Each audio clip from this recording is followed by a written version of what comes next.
film uvidíme Stíny zapomenutých předků, film z roku 1964.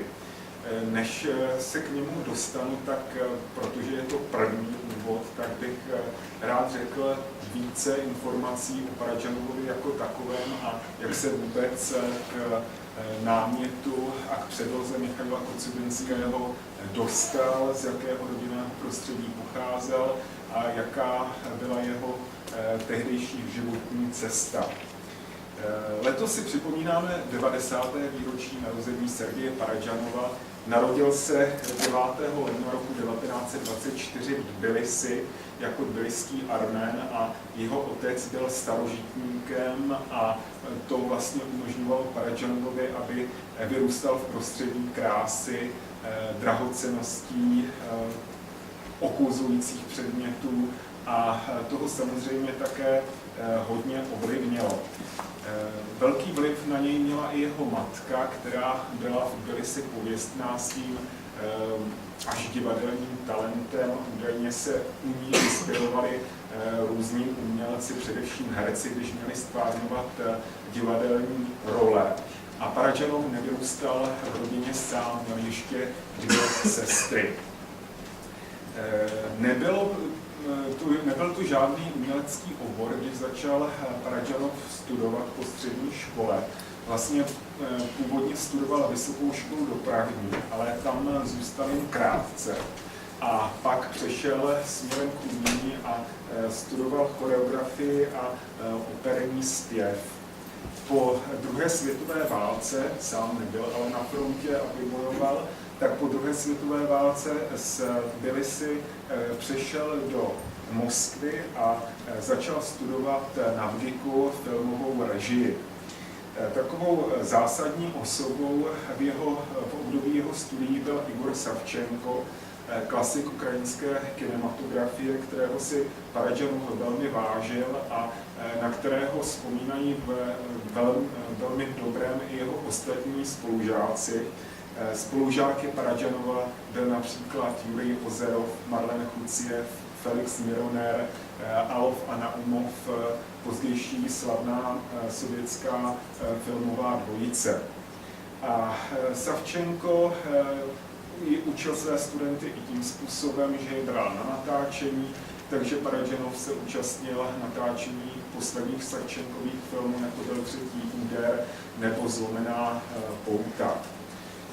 Kromě Savčenka, tou učující osobou pro Paradžanova byl Aleksandr Dovženko, který se ho také zastal nebo podpořil jeho rozhodnutí, aby jako svůj absolventský film natáčel Paradžanov moldavskou pohádku.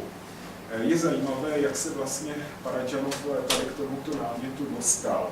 Bylo zvyklostí, že ti studenti ze svazových republik natáčeli své studentské filmy v zemích, odkud pocházeli. Takže Paradžanov by měl natáčet správně na Kavkaze, ale tenkrát jej zaujala výstava kreseb a scénických návrhů jednoho svého kolegy, která se uskutečnila na VGIKu a která se právě týkala moldavské kultury. A na základě toho se nechal inspirovat pohádkou o pastýři, malém chlapci, který ztratil své stádo. A ten absolventský film natočil v tandemu se svým spolužákem Jakubem Bazelianem.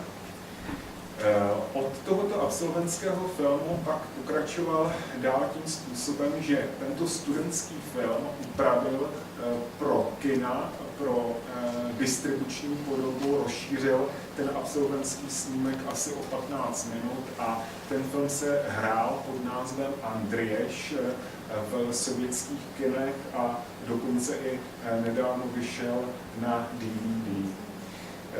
Ty první filmy celovečerní hrané Paradžanovovi nebyly příliš slavné, když to řeknu tak jednoduše, byly hodně ovlivněné stylem nebo metodou socialistického realismu a když bychom je viděli, tak možná bychom byli překvapeni, že Paradžanov takové filmy natočil. Byly to filmy z let 1958 až 62 A byly to filmy jako První chlapec, Ukrajinská rapsodie a Květ na kameni. Ještě předtím, než je natáčel, tak se věnoval i dokumentaristice a natočil dokumenty jako Dumka o jednom pěveckém tělese v Kyjevě, poté dokument o herečce Natálii Užvijové a v roce 60 film Zlaté ruce, ke kterému se ještě vrátím. Ovšem, když se podíváme na ty hrané filmy, tak První chlapec z roku 58 byl příběh, zjednodušeně řečeno, o prosazování sportu, fotbalových utkání na ukrajinské vesnici. A pokud jste viděli Terjevovi kubánské kozáky, tak ten film První chlapec je Terjevovu filmu v tomto směru dosti podobný. Je tam i motiv takového veletrhu, kde se postavy setkávají, jsou tam různé partnerské přesmyčky a celkově je to komedie.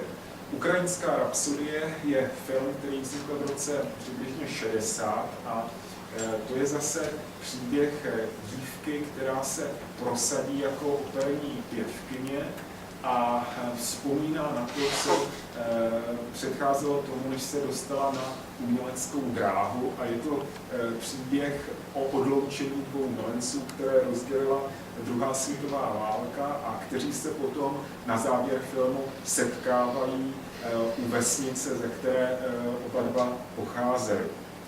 No a ten